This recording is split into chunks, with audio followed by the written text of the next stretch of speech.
Thanks, Jimmy. And now over to Rachel with the forecast.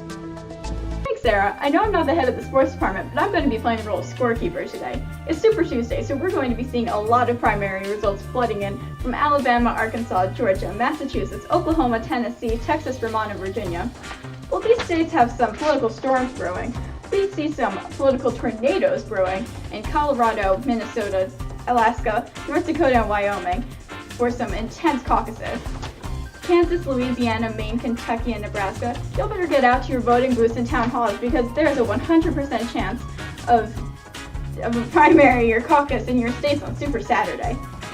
Now on to our 7-day forecast.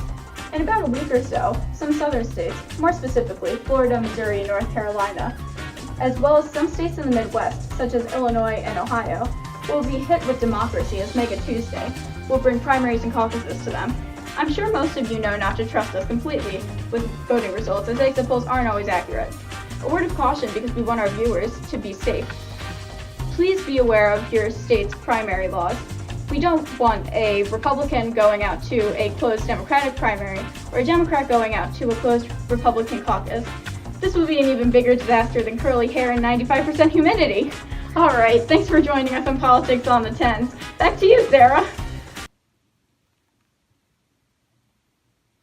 This is Jeopardy! Let's meet today's contestants.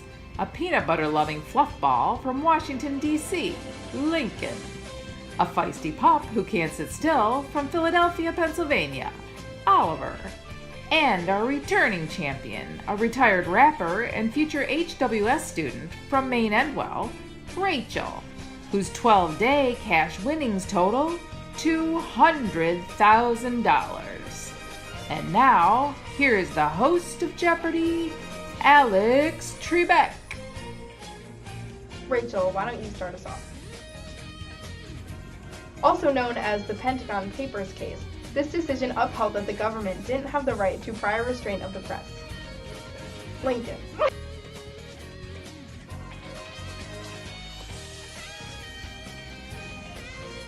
No. Rachel. What is New York Times v. U.S.? Good. In this case, the Supreme Court upheld that armbands represent symbolic speech, which is protected under the First Amendment's right to the freedom of speech. Oliver.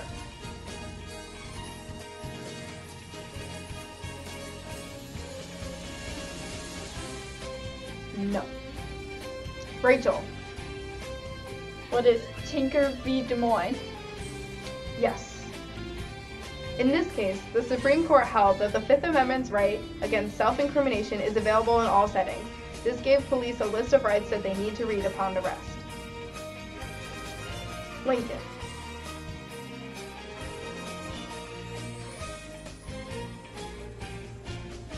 No. Rachel. What is Miranda v. Arizona? Yes. In this case, the Supreme Court ruled that the University of Michigan's Law School did not violate the Equal Protections Clause of the 14th Amendment or Title VI of the Civil Rights Act of 1964 because they used a highly individualized review of each applicant and admittance wasn't based solely on race. Oliver.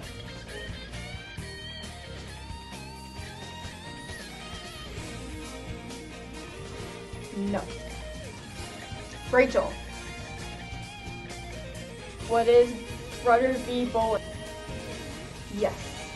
And that brings you up to $12,000.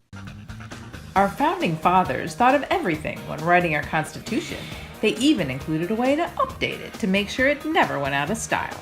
One key part of the presidential election that they decided to throw in there was the Electoral College.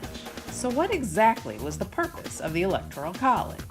It may sound pretty cool, but I can assure you that this mechanism was only put in place to make sure that the misinformed and the uneducated Americans can't make the wrong decision in the presidential election. It didn't take long for the electoral vote and popular vote to show a difference.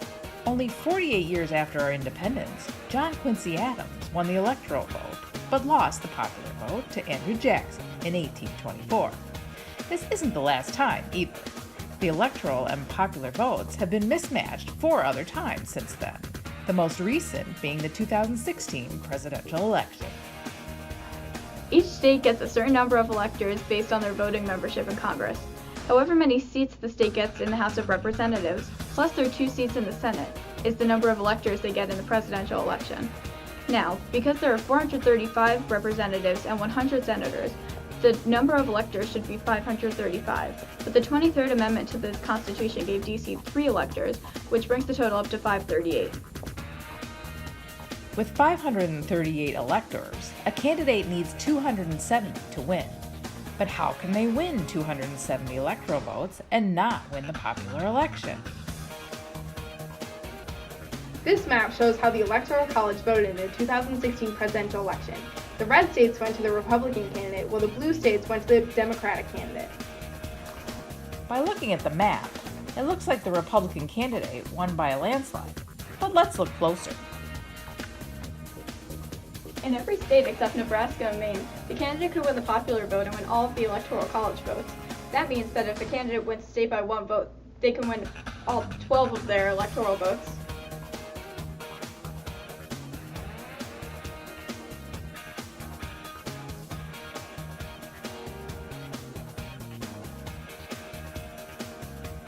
The flaws in this system couldn't be more clear. In the case of Michigan, the Republican candidate only won the state by a little over 10,000 votes, giving them all 16 electoral votes. 47.3% of Michigan voted for the Democrat, while 47.5% voted for the Republican. With the winner-take-all system, almost half of the state is left without representation in the Electoral College. Let's look at the numbers. In the 2016 presidential election, the Republican candidate got 306 electoral votes, while the Democratic candidate only got 232. However, in the popular vote, the Democratic candidate got over 65 million votes, while the Republican candidate got a little under 63 million. If the U.S. had a direct democracy, the Democratic candidate would have won the election by almost 2.9 million votes. However, our Constitution gives us a representative democracy with the Electoral College.